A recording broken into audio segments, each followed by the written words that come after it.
Abbas Mahmud Al-Aqad.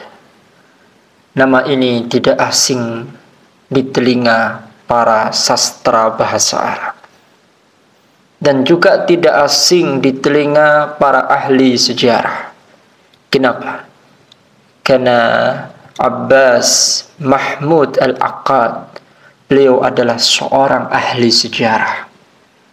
Beliau sastrawan dan sekaligus seorang jurnalis dari sebuah daerah yang bernama Aswan, tepatnya di belahan bumi Mesir. Beliau dijuluki sebagai Al-Imlakul Adab Al-A'rabi, yaitu raksasa sastra Arab. Kenapa demikian? Karena beliau banyak sekali menyumbangkan pemikirannya tentang pengembangan dalam bidang agama, khususnya dalam bidang sastra Arab ataupun sejarah. Dan juga banyak mengembangkan pemikiran-pemikirannya dalam nilai sosial kemasyarakatan. Dan Al-Aqad ini, jamaah dicintai karena Allah, berasal dari keturunan yang taat beragama. Orang tuanya memiliki kebiasaan yang senantiasa beliau contoh, yaitu bangun pagi sebelum terbitnya fajar, menegakkan sholat subuh dengan tepat waktunya, dan tidaklah beranjak dari tempat sholat tersebut sebelum membaca Al-Quranul Karim. Kebiasaan ini dicontoh oleh Al-Aqad ini melalui kedua orang tuanya. Di samping itu, orang tuanya memang mendidiknya dengan selalu gemar membaca buku-buku sejarah dari keagamaan Islam, sehingga Al-Aqad tumbuh menjadi seorang pemuda yang gemar dalam membaca berbagai macam judul-judul besar. Orang tuanya, ma'asyiral muslimin, melakukan seperti itu karena orang tuanya berkeinginan agar Al-Aqad nanti menjadi seorang yang alim dalam bidang ilmu agama, termasuk dalam bidang ilmu sejarah Islam ataupun dalam bidang ilmu bahasa Arab. Sehingga ayahnya sangat bersemangat mengirimkannya untuk bersekolah, untuk menekuni ilmu-ilmu agama. Bahkan ibunya juga sangat mendukung dengan memerintahkannya agar tidak hanya bergaul dengan anak-anak yang sebaya dengan usianya, namun juga harus bergaul dengan orang-orang yang lebih tua darinya. Sehingga Al-Aqad terpaksa menjadi anak yang dewasa sebelum waktunya. Bapak Ibu rahimakumullah, lihatlah alhasil melalui pendidikan ini. Akhirnya atas kehendak Allah Jalla wa'ala, Al-Aqad menjadi lebih dewasa dan memiliki kecerdasan yang unggul dari teman-teman sebayanya. Bahkan ditambah bahwa Al-Aqad itu sangat gemar menulis, dan bahasa tulisannya tersebut sangat indah sekali. Tulisan-tulisannya sangat anggun, sehingga gaya bahasa Al-Aqad banyak dipuji oleh para guru-gurunya, dan di antara gurunya yang telah memujinya adalah Abdullah Nadim Al-Aqad.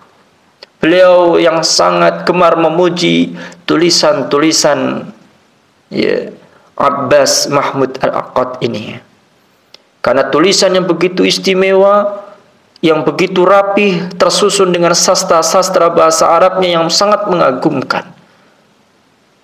Maka pantaslah para guru-gurunya dapat memuji tulisan yang begitu indah itu. Dan lihatlah, di sini terdapat seni kesuksesan Al-Aqad yang rupanya ini dapat kita ikuti. Lihatlah bahwa beliau tumbuh dengan semangat belajar yang tinggi, yang membara, penuh dengan pengorbanan. Dan kedua orang tuanya sangat mendukungnya. Karena mau bagaimanapun, kesuksesan seorang anak bernama Al-Aqad ini merupakan bagian dari doa kedua orang tuanya yang senantiasa tulus dalam mendidiknya. Dan sungguh didikan orang tua itu juga sangat berpengaruh pada kehidupan anak di masa depan kelak. Sehingga kita, Bapak Ibu rahimakumullah, sebagai orang tua hendaknya dapat mendidik anak-anak kita dengan sebaik-baiknya. Kita siapkan anak-anak kita siapkan mereka untuk dunianya. Kita pahamkan anak kita bahwa ia harus menjadi orang yang bermanfaat, khususnya bagi dirinya sendiri dan lebih umum kepada orang yang banyak. Sehingga nasihat untuk kita semua hari ini yaitu bahwa kesuksesan, keberhasilan tidaklah dapat dimiliki oleh seseorang kecuali dengan cara kerja keras untuk kita meraihnya. Dengan senantiasa terus berdoa kepada Allah, karena Allah lah yang telah memberikan kesuksesan tersebut atas kehendak Allah Subhanahu wa taala, di mana Allah telah memudahkan urusan-urusan kita, atas kesuksesan kita di masa yang akan datang.